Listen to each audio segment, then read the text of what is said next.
Hello YouTube, Gaming Goddess here with a review on Are No Surge: Ode to an Unborn Star, a Japanese role-playing game developed by Gus for the PlayStation 3.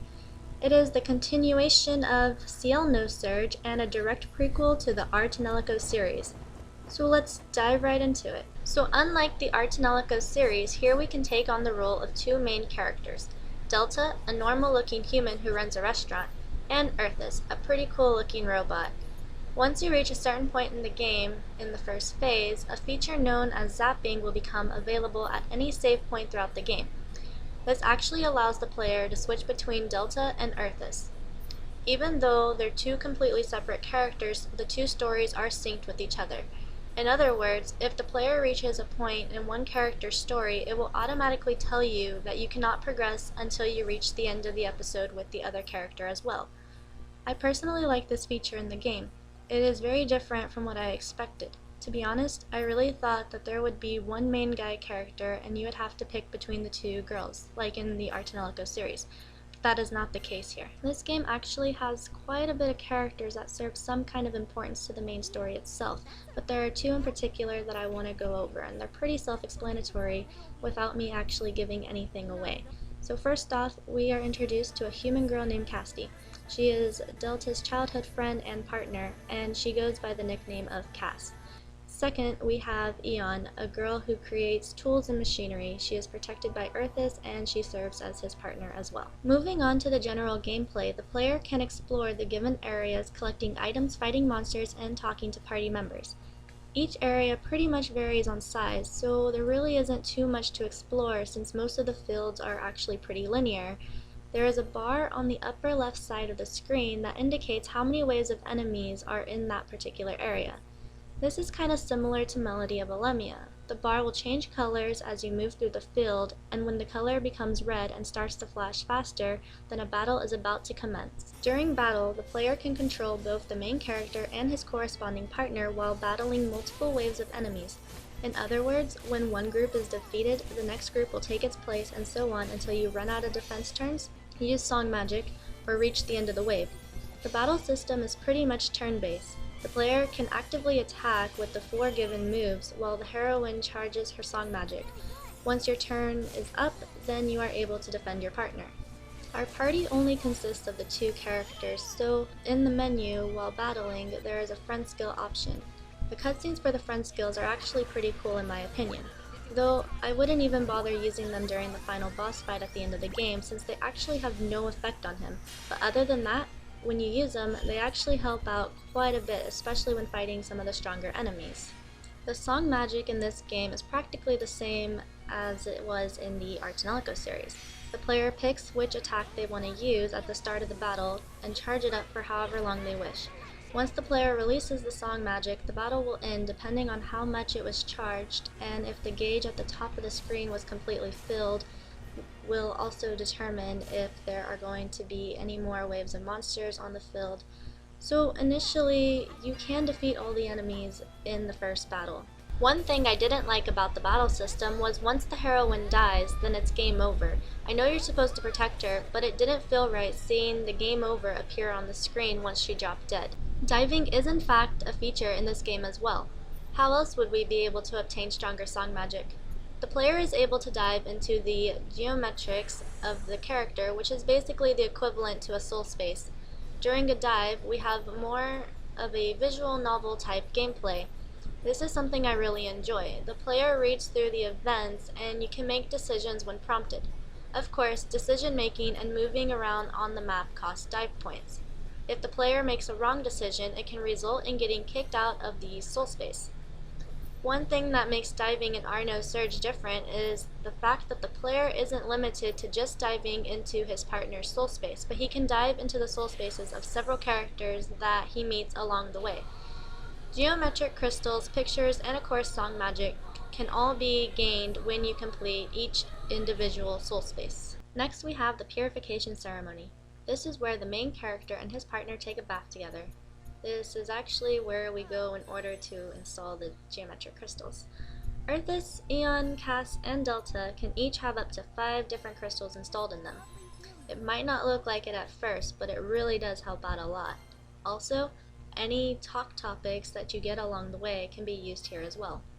This is where the two characters can communicate with each other about certain things, and they can get to know each other on a deeper level. That pretty much covers the general gameplay. Now for the graphics, which I have to say I'm really impressed with.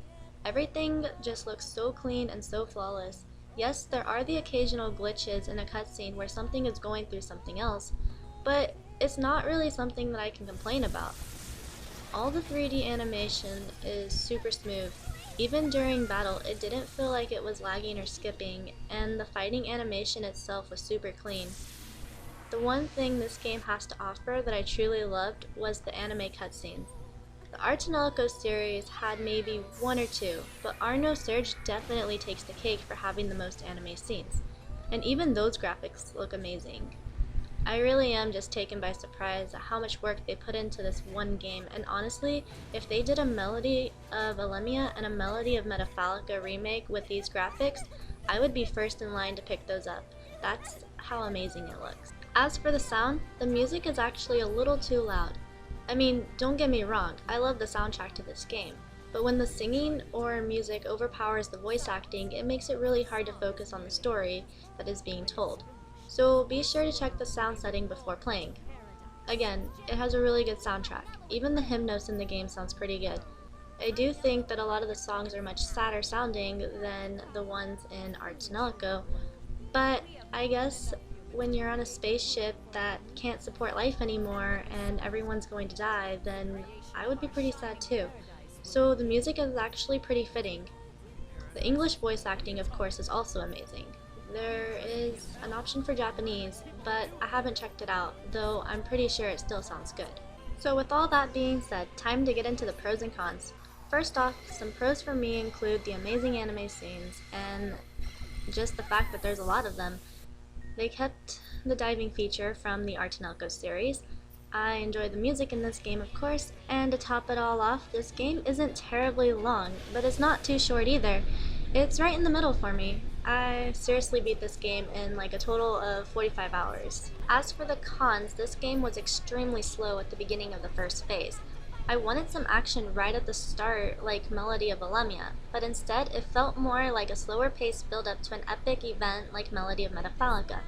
It wasn't too bad though, since it only took me about 8 hours before something actually started to happen.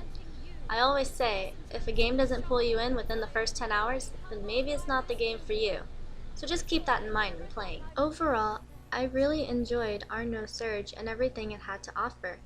Even though the story had a little bit of a different feel to it and takes place on the world of Rastiala instead of Arciel, it still turned out to be a really good prequel to the Artanelco series. There's a lot of character development since each character in the game shares a special bond with each other. This is something I truly love seeing, especially in a video game, because it gives the game so much more emotion than it would if it just told the story. I have to give serious props to the voice actors who voiced the characters, because they truly did a wonderful job at portraying each emotion that a character was feeling during the voice dialogue cutscenes. The game really isn't that long, which isn't too bad, but be prepared for a lot of reading. Just based on my personal experience alone, Ar nosurge actually gave me quite of a nostalgic feel during a certain point in the game. If you've played Melody of Alemia, you might get this feeling as well. So to top it all off, I haven't really decided on a favorite hymnos or character yet, but the game itself is definitely going to be in my top 10 based on the graphics and story alone. Ar nosurge gets a 10 out of 10 for me. This has been a Gaming Goddess review, and remember to keep on gaming.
静しき登りのよう数えきれない七つの空のエンタングル飛行羽ばためかす遊びの地へと奏で遂げる溢れるこの想いの川見る母にもえどいつかへ思いがつのたつで光の庭を駆けゆく